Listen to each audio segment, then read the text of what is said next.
Hello, professionals. My name is Rico Aladdin, and I'm the founder of Professional Lunch. Today, my guest is Timothy Cruff. He has a master's in science education, a bachelor's degree of science in health education and biology and psychology. He's a martial artist. He was a U.S. Marine, and he worked in law enforcement for 30 years. Oh my goodness. This is what we're going to focus on, because 30 years, you must have some really cool experiences that you want to share with us, Master Cruff. He allows me to call him Tim. So for the rest of the interview, I'll just call you Tim. Right? That's fine. Welcome to the show, Tim. Thank you. Right. Please tell the Professional Lunch audience who you are. Tim Cruff. I'm from Rogers, North Dakota, originally raised on the farm. After high school, I went immediately into the Marine Corps for 4 years. And while I was in the Marine Corps, I got to travel extensively, and including a year in Japan. So cool. Came back, went to college, taught school for a year, went into the reserve forces as well for both National Guard, and then switched over to the Marine Corps Reserve. Went into law enforcement for 4 years full-time, and then Headquarters Marine Corps called and asked if I wanted to go back on active duty.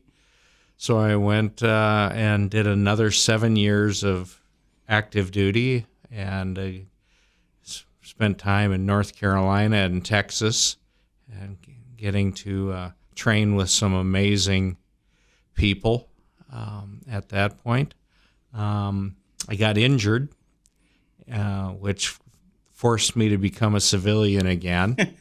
And we returned to North Dakota. I went to graduate school at NDSU, and then was working part-time as a deputy sheriff for Barnes County, the Valley City area, which I did for 19 years. And I taught school at Shanley High School full-time. And then I also taught some classes at Moorhead State, and I taught crime scene investigation at NDSU for one semester. Had multiple health problems that just led to a lot of different surgeries, and then I eventually retired in 2016. Wonderful. There is so much to unpack from your bio, and today I'm like, oh my goodness, what am I going to focus on? I promised myself to really spend a little time on each and everything, because I really want the professional audience to get a window into you. Marine. There's a show that I really love. I used to watch it. I don't watch it anymore. NCIS. Jethro Gibbs. That you're Right. always talking about Marine. Please tell me a little bit about your time in the Marine. Oh my goodness. My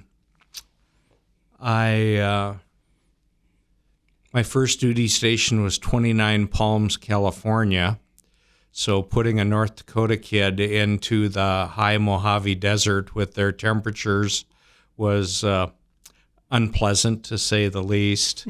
But I got to do some great martial arts training there at the base while I was stationed there, and competed on the base judo team, which I enjoyed. Then I got orders to Iwakuni, Japan, which I had requested, and they came through. So in Japan, I loved the country, I loved the people, the food, and I got to train at one of the finest judo dojos in all of southern Japan, and I got tutored by one of the highest ranking judoka of southern Japan. So that was great on the martial arts side. And for the Marine Corps, I enjoyed it. At that time, I was a Marine postal clerk. So we did everything from build mail pallets that went on the Air Force transport planes to selling money orders at the counter in one of the post office. It was a nice job, and it felt really useful. I enjoyed it over there a lot. From there, I got stationed back in Southern California, and still as a Marine postal clerk. And the postal MOS worked out really well because it allowed for pretty regular duty schedules. So training in martial arts was easy. And I was able to, I taught both karate and judo on the base. And in 1978, I was the team coach for the All-Marine Judo Championship. So they brought all the Marines from all over the world to compete to see who was going to go on and compete in the military championships that was there. And my guys did pretty well for that. And then after being out for a while and going back in, when I was in the reserves, I'd switched over to military police for an MOS. And when Headquarters Marine Corps asked me if I'd be interested in training reserve military policemen, I said, sounded really good. They sent me to Cherry Point, North Carolina for 4 years. And here we got there in 88. And I don't remember whether it was 88 or 89, but all of a sudden I found myself on the Cherry Point Air Station judo team. So here I was going to the All Marines again, this time as a competitor. Wow. And so I had a great time. We stayed very busy training a couple different Marine Reserve units at the time. And I ended up working in operations and training, and then transitioned into career planning.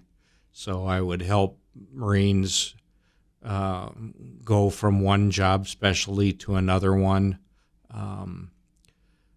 Especially we had one of the units that was closed down, so we had to transfer these people to other jobs and other units. So I would arrange that, and I arranged re-enlistments and extensions for Marines, which I really enjoyed that.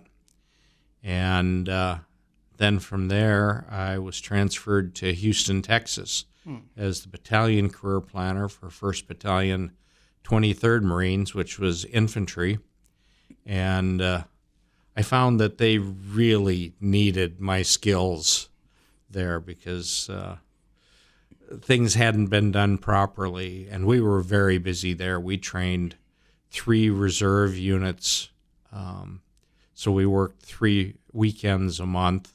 Wow. And my first boss didn't believe that staff NCOs and officers needed more than 1 weekend and 1 day off a month. So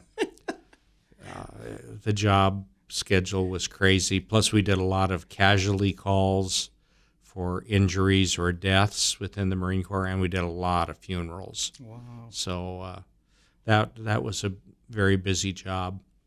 But what was really nice at Houston, that I was able to train at the Houston Budokan under Sensei Darrell Craig, who had an extensive background and was a phenomenal instructor, and still I consider him my instructor and a good friend.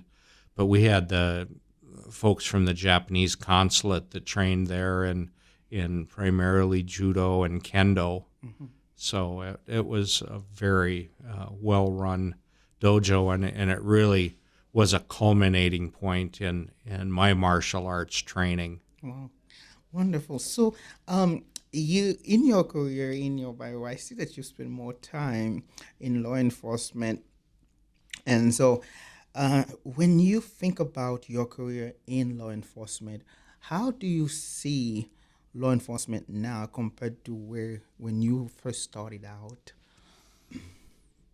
Well, at this point, I mean, law enforcement has changed a lot with the video recorders that individuals wore, although I always carried a tape recorder with me. So anytime I was doing an arrest or doing a stop for driving under the influence, I recorded everything, which turned out to be very advantageous. So, I mean, the recording, and then the vehicles have recording now, where when I started, gosh, the equipment was different. When I started, it was with a revolver, with 2 speed loaders, a nightstick, and a radio. Some of the guys carried pepper spray. I never did. But now with tasers, and I was taser qualified, I just never needed one or carried one. Is it because you need? Oh, I was gonna say, is it because you don't need it because of your martial arts background, or? I found that I had other options. Okay. And when I was a rookie, I found as a young police officer, every time someone went and sprayed the bad guy with pepper spray, they had the rookie take him to the hospital for a quick evaluation. And I was the rookie, so I got tired of being in the car with pepper spray. So I just never carried it. Wow. So, on the force, can you tell me one of the best case or experience that you had in law enforcement? One of the best cases I had was when I was at Devil's Lake as a police officer. I'm in my squad car, and I'm in the downtown area, and 2 older ladies were flagging me down, and they had this little 3-year-old girl with them. Oh. And they said they just found the 3-year-old girl wandering downtown. So I called the dispatch and asked if anyone had reported a missing child, and they hadn't yet. And so I've got the little girl in the squad car now, and I'm asking her to describe what her house looks like, what color it was. So we're driving, and I'm hoping she can point out when finally the family called, and we were only about half a block away. Oh, my goodness. So I had the little girl back with her family 30 seconds later, and they were so happy. And the little girl had just managed to undo the gate and had walked away. But I got school pictures of her for several years after that. Yep. And anytime she would see me, she would always come over and give me a hug and whatnot. That's beautiful. So that was one of the best experiences in law enforcement. Wow. So, if I ask you for the best, I'm going to ask you for the worst, obviously. Over 30 years, you must have, I don't know, maybe a few. What's the worst experience you had? The worst experience was having to go and do a death notification. Is when you got to go and let them know that somebody's not coming home again. Wow. That's, I think, one of the worst that's in there. And then the other is some of the domestics that you'd go to when you'd see the trauma that had been caused by folks to women and kids, and those were terrible. Wow. And then the other one that was awful was teen suicides. Oh, man. Those, it's a big issue right now. Yeah, those are terrible things to go to. Yeah. So, in law enforcement, when you have cases like that, sometimes there are situations that tend to stay with you, right? So is that something that you experience during your time in law enforcement? Yeah, there are some things that come back and that you can't totally forget about, Yeah. even though you'd like to. Yeah, yeah. So that's it's the reason I mentioned that is because I met a police officer 20 years on the force so a couple of weeks ago, and he was telling me, sharing stories with me. He said that it doesn't matter how much therapy you get, how much counseling you get. There are something that happen during your time, especially if you deal with suicide. They are part of some department in law enforcement. They are, if you are on those cases, and there are things that happen, no amount of counseling or therapy can help you. You're gonna have to find different ways to deal with that because there's always something that's gonna trigger it every once in a while. Yeah, unfortunately, it's Yeah. part of life. We all come across bad things that happen. It's just that in law enforcement, the folks their job is to go and deal with things that other people would like to run away from. Yeah, yeah, absolutely. Yeah, so you martial arts really, it's I can see your passion for martial arts. You traveled several states, you even went to Japan and study and train and even train other people. So tell me of a time that is a situation that you find yourself where if you didn't have the skill that you have in martial arts, the outcome would have been way different. I was at a traffic accident, and I was doing the report, and one of the drivers, this rather big burly guy, was going to get a citation. And he was standing outside the vehicles, and I notified him I was going to give him a citation. So I start writing it, and he says, "Well, you can't do that," and he grabs my wrist to stop me from writing. Well, I just pivoted and extracted my wrist from his hand and kept writing the thing, and he kept looking at his hand and like, how did that little teeny police officer just do that? And if I would have made something out of it, it probably would have ended in a confrontation that wouldn't be good. Yeah. But instead, I asked him to go sit back in his vehicle at that point.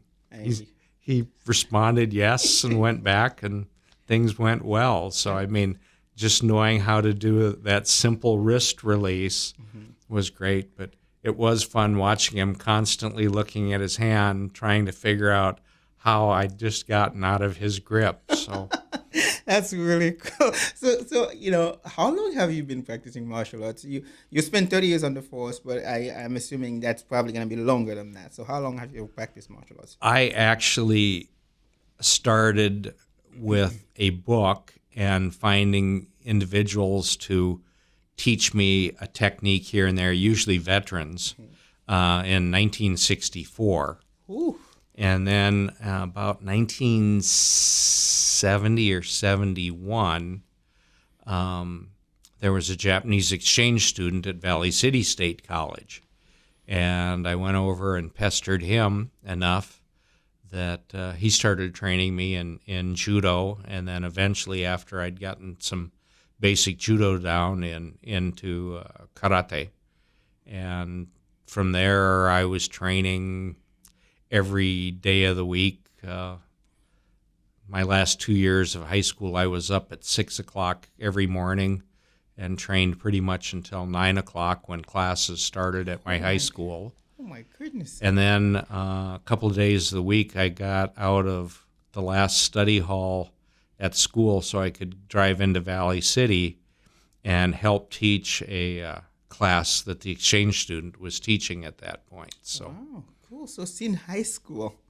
Oh yeah. Oh my goodness, man, that's really cool. So, in using your martial arts, have you ever accidentally hurt someone, or maybe someone is surprised that you knew this move and that kind of changed your relationship with them?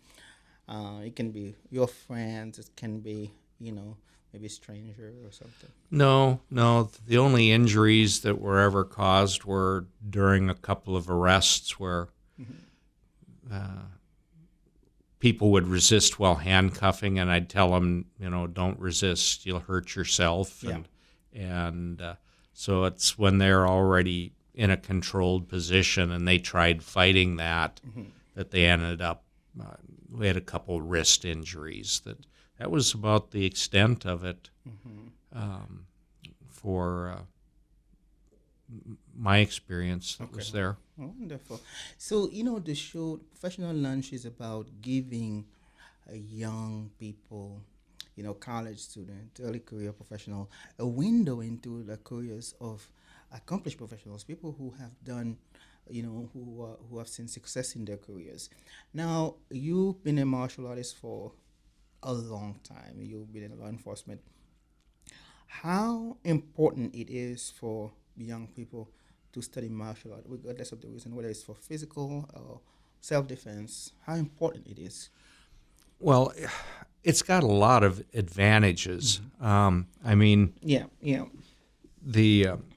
of the reasons to study classical martial arts. Now, some of the MMA stuff that's out there and the Gracie Jujitsu, I really don't know much about these at all. But as far as classical martial arts from Japan or Korea,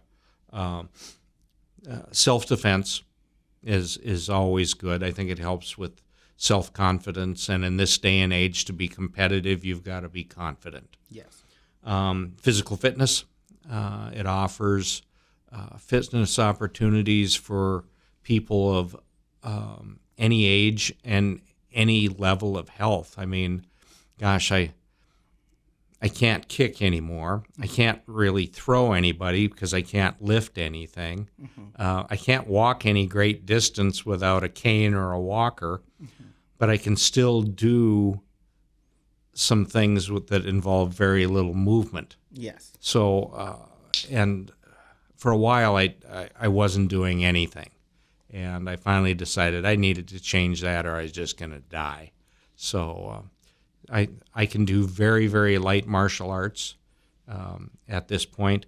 And that's great because, I've seen videos of guys into their 90s that were still able to go and do something. Yeah.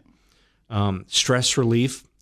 One of the advantages in Japan in the dojo or in Korean martial arts, the dojang, is that when you come into the training hall, you leave everything else outside, whether it's problems with boyfriends or girlfriends, a spouse, problems at work, everything gets left outside, and it gives you that hour to hour and a half of being in an environment where you just get to focus on what you're doing at the moment.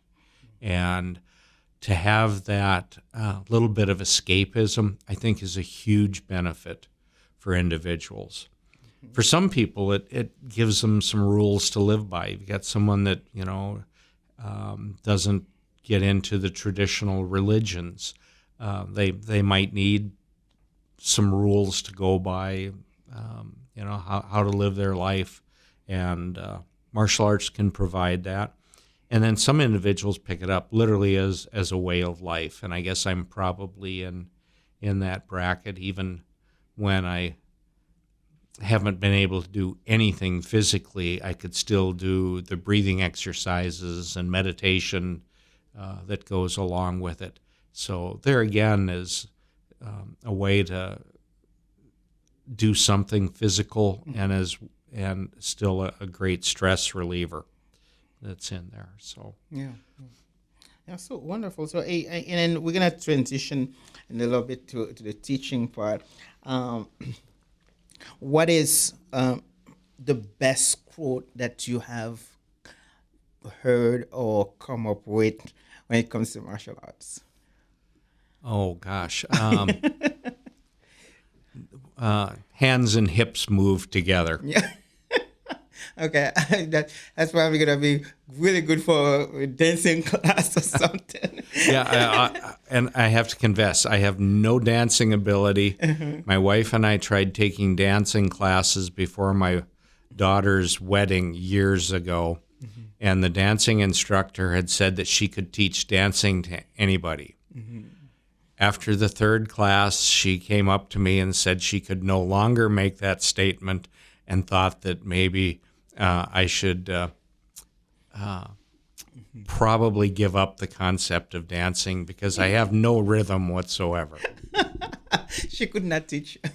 Yeah, she said that it just wasn't going to work. Okay. So, martial arts, and then now let's transition to teaching. You've taught in high school and college, and this show again is about helping young people find a career path, helping them decide on their, see what are some of the challenges that exist when you do certain things in other people's career, but that also will teach them, how to best navigate where they are in their own career. So, and earlier we were talking about helping people find a career when you were in the Marine, and this falls right into the teaching. So, high school. Tell me about your experience in teaching high school. Oh gosh, the first school that I taught at right out of college was up at Flaxton, North Dakota, and which was a really small school. And I ended up teaching chemistry, biology, earth science, junior high math, and I was the high school principal. Oh my goodness, that's a lot. Yeah, they when I went to apply for the job, I was interviewed by the superintendent and the entire school board. Yep. And partway through the interview for the science teaching position, one of the school board members says, "Well, Mr. Cruff, we want the science teacher to be a principal." And I said, "Well, gentlemen, I don't have a degree in administration, and what's more, I have no intention of ever getting one." And one of the other guys leans back in his chair and he says, "It says right here on your resume you were a sergeant in the Marine Corps. That's good enough for us." So I became the principal, and for a Class C school, that was fine at that point because it was such a small school. I enjoyed it, but Flaxton didn't offer any opportunities for my wife to have a job. Okay. So, and I got married while I was teaching up there. So we left teaching at that point, and then when I left the Marine Corps the last time, and then was in graduate school, I'd gotten a job at Shanley High School with the science department there. And I spent 19 years with Shanley and absolutely loved it. I had no problems with parents. Ended up doing a little swim coaching while I was there as well. But I got to teach anatomy and physiology, which was my dream course, and that was a dual credit course through University of Mary. So I had a lot of my students that are now doctors and nurses, and that was really great. And then I also taught physical science the entire time, so I had all of the freshmen. Wow. And physical science was a class where you could have a lot of fun doing different labs and whatnot. So, yeah, I totally loved it and had planned to stay longer until I had some really serious surgeries and I just couldn't guarantee I could be any place anymore. Mm-hmm. Yeah. So does it make it easier when you used to teach in high school and now you teach freshmen? Does it make it easier, the transition? It was about the same.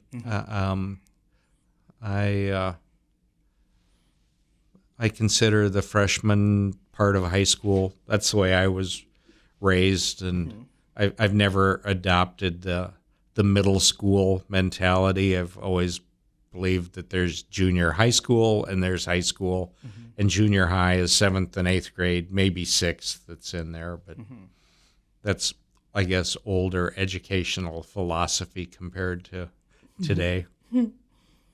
Wow. So, we talk about your martial arts, your life in the Marine, and now we're talking about teaching.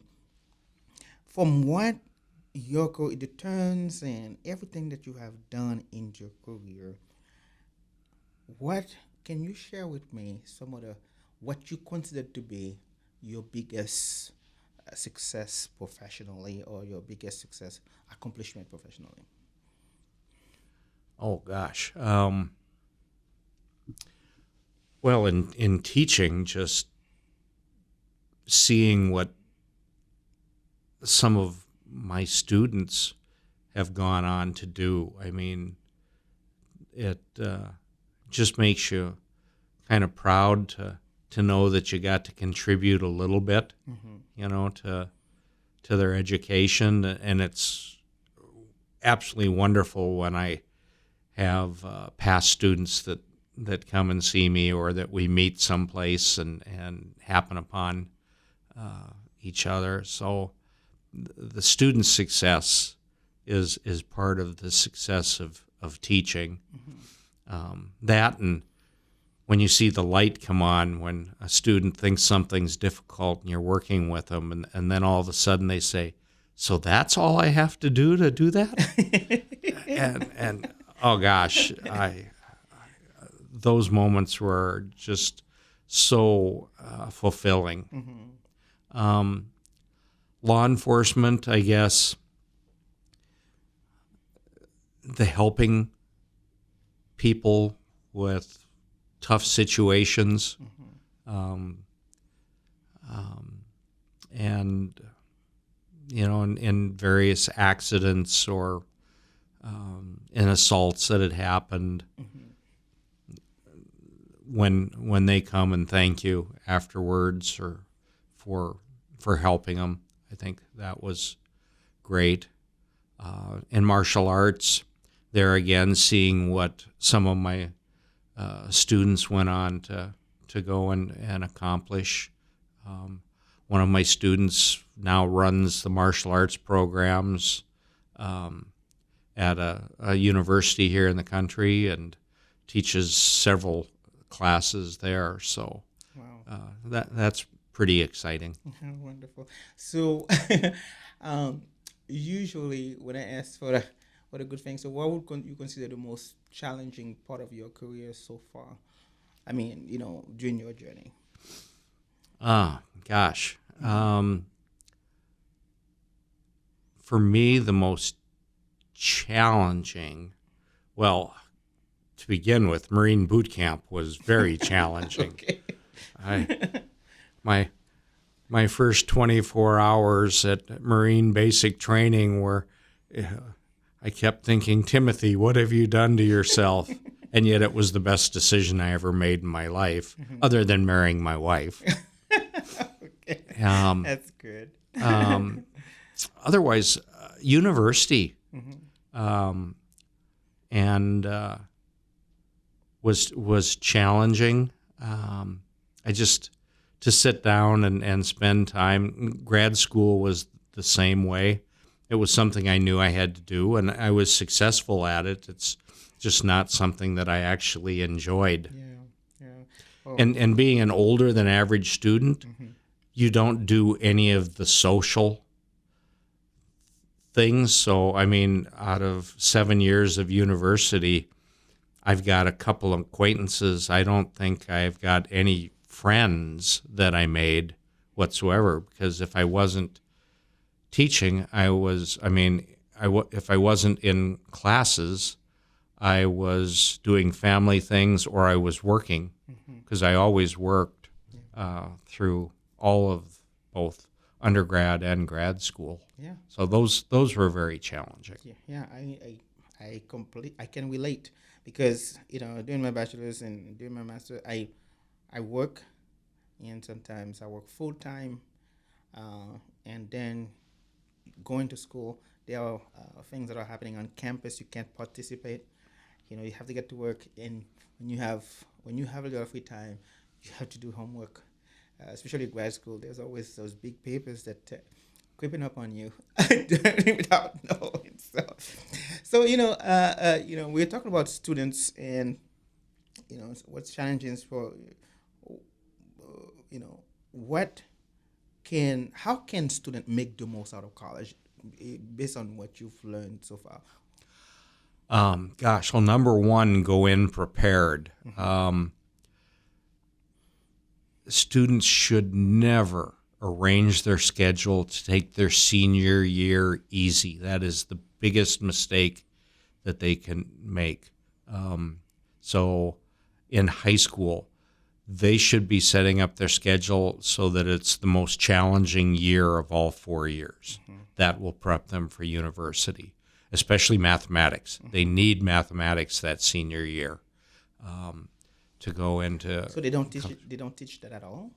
Well, some of the students will go and take pre-calculus their junior year, or they might take 2 math classes a junior year so they can take their senior year easy, and they might try to set up a super easy schedule, and that's not good. They need to challenge themselves that year. That's going to prep them for university and give them an advantage. When they're in school, I realize that they're away from home and whatnot, but they need to set some goals, and they also need to hold themselves accountable for what they're doing. And if they can go and do that, they should be successful. I mean, for a lot of classes, you put in the time and you spend time actually in class, and put a reasonable amount of effort. Most classes are not that difficult. Then you do find some of the math and science classes are challenging, and they've got to set extra time away from their schedule for studying topics like that. Yeah, so this the show is about helping young professionals, and this is great advice. Show up and putting the time so that because that's why you're there. You're there to really get involved. That's another one that people mention. If you are going to school, you don't put in the time when you're supposed to do your homework. You are out doing this and that, and be accountable. I really like that. I think so far most people I ask this question, they say just get involved on campus, get involved in clubs, get involved. I think almost 70% of people I ask this question say say that. But being accountable for yourself and set some goals are really good thing to know. So what advice do you have for young professionals nowadays? You have to make some time for yourself. I don't care whether it's a recreational thing that you go and do, if it's part of a church that you go to, but you got to have some time where you're in a lower stress environment, and it's something that you enjoy doing. Your brain needs that to really function at its best. You got to have some downtime.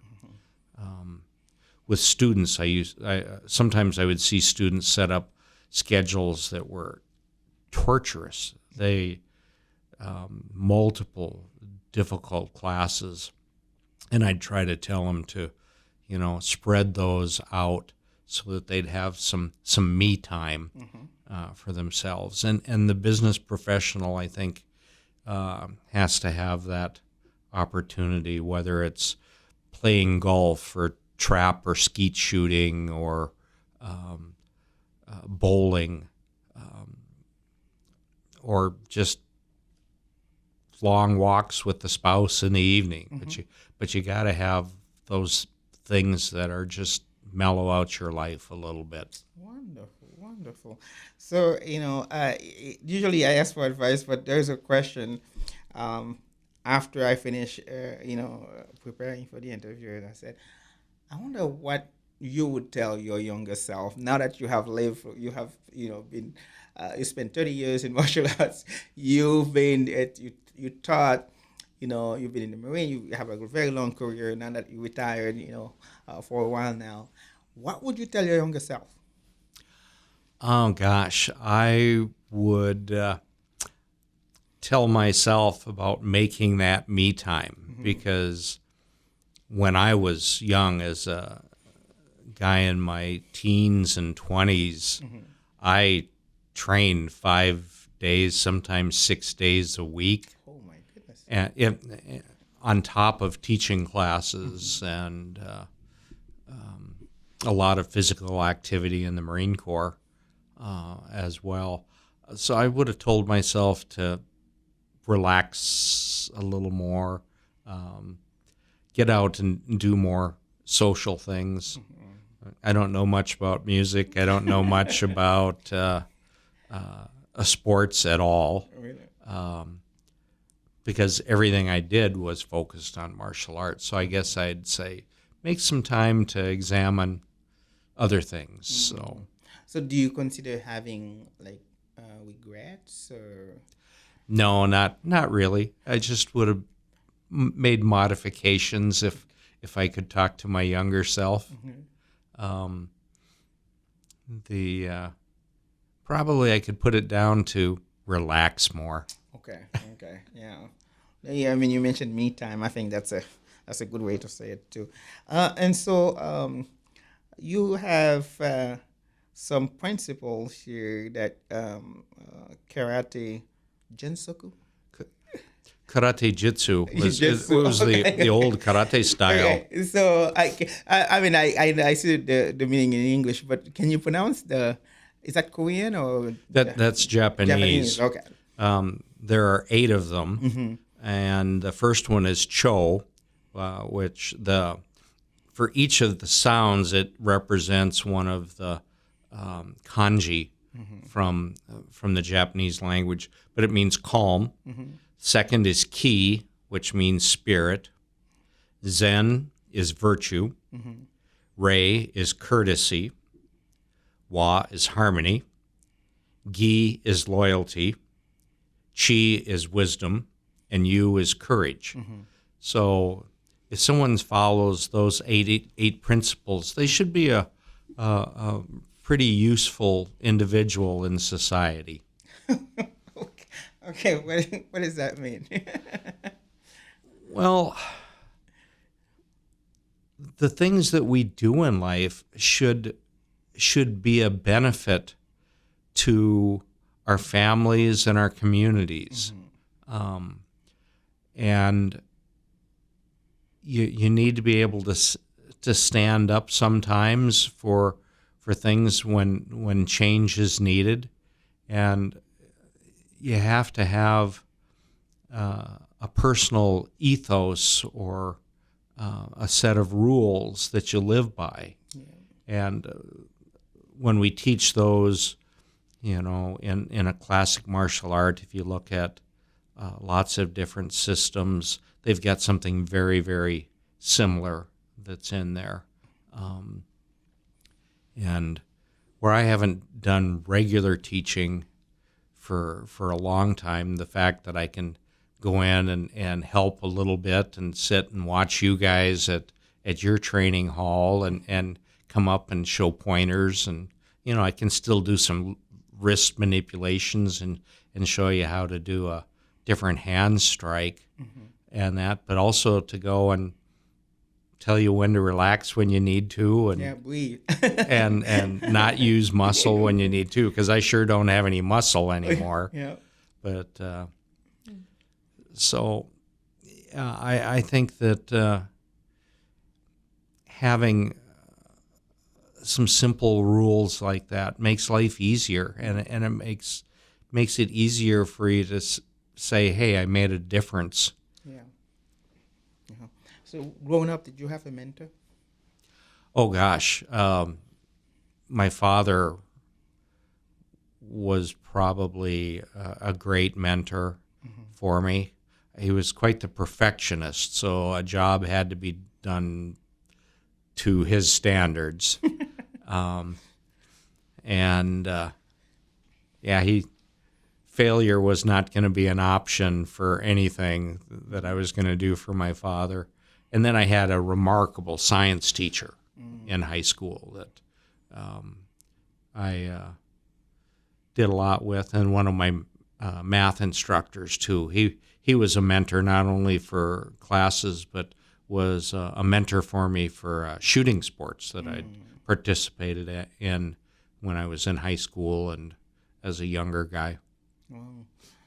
Well, Tim, we get to the last few minutes of the interview, and I am so glad that you were able to come on to the show and talk to me about your story. Again, I'm very, very impressed by your the way you talk about sport, martial arts, and your work. 30 years in law enforcement is really something that you have to cherish because it's not an easy field. Based on what I have been told, I have not been in those shoes, but 30 years in law enforcement. Thank you, because that serve as many as I can imagine. So thank you for that. In the last few final few minutes, any last word that you want to share with young professionals? Someone out there who's gonna listen to this. Um, what advice? What would you tell them? Any last word? Be creative with the tools that you have at hand, Yes. whether it's a location, whether it's the funding that you've got. Be creative. Don't just necessarily follow somebody else's path, but always, if you're starting a company, a new entrepreneur out there, take care of your employees. I mean, treat them like family, and they'll be dedicated to you. Yes. Make people feel that they are important, and always let them know how much you appreciate what they do. Your employees will take care of you then. I saw the same thing in the military. If things go bad, public praise and private reprimand. So praise your employees in public and keep it just between you and the employee if there's something that's negative. And that's just what I've seen through the years that I think makes a big difference. Wonderful. Well, on that note, I think that's a wonderful advice because nobody wants to feel embarrassed, in front of their peers, Right. in front of their coworkers. So that's a really wonderful advice. Tim, thank you so much for being on the Professional Lunch today.